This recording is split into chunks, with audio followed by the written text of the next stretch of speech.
Annalise there. The Aquarius now finding itself in a position that's becoming familiar to the crew of that ship, stuck with people on board trying to reach safety in Europe. Well, last week there's a report by Amnesty International shared by a lot of NGOs, which this report by Amnesty accuses Europe of failing in its duty to help rescue people at sea. And indeed, this rather hostile stance to taking in the ships, part of this report pointed out that that was, inhumane. I mean, some of the key quotes from here pulled out by one of those charities saying responsibility for the surging death toll in the central Mediterranean laid squarely at Europe's door. So let's just give you a quick overview of the ships that want to be out in the Mediterranean but cannot be. There's Mission Lifeline.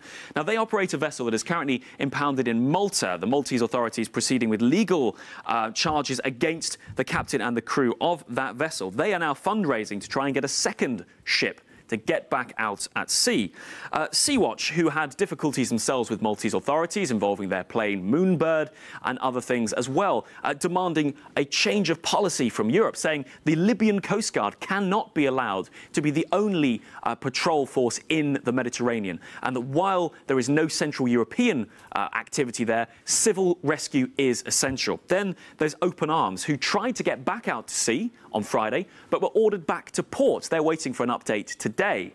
Their founder tweeting, I think, a view that a lot of people who support the NGOs feel, that he finds it ludicrous that they are having to justify what, in his view, is life-saving activity, saying, this isn't a crime. We're trying to go out to sea to rescue people in distress. And this long tweet here, picking up on the argument going on, accusing NGOs of being effectively sea taxis. There is a lot of that we've seen online, but also in political discussion, where the NGOs themselves are accused of aiding and abetting smugglers, or at least encouraging people to make the dangerous journey to be collected in international waters and then taken into Europe.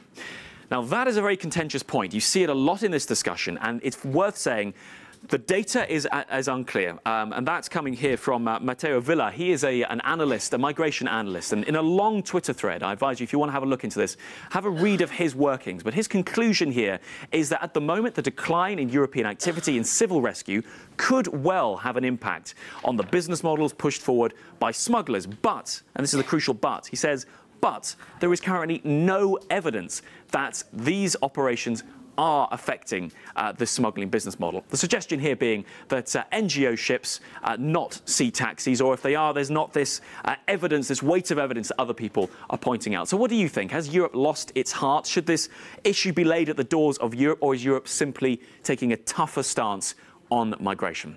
We want to know your thoughts. Let us know using #TheCube.